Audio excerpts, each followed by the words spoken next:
Hi everyone, welcome back to the channel. In today's video, I'm going to show you how to check Tabby card balance. So it's a very simple and easy thing to do. First of all, you need to just launch your Tabby card mobile application, and then you just have to tap on your profile icon in the bottom right hand corner of the screen. Over here, tap on the option of login or sign up, and over here you just have to select your country first and then provide your phone number and press continue in the bottom.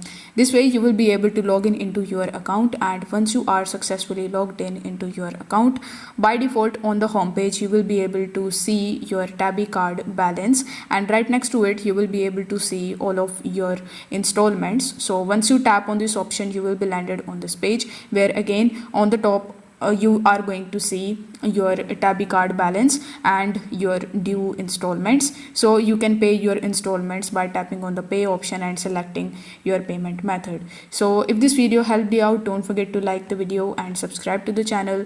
Thank you so much for watching.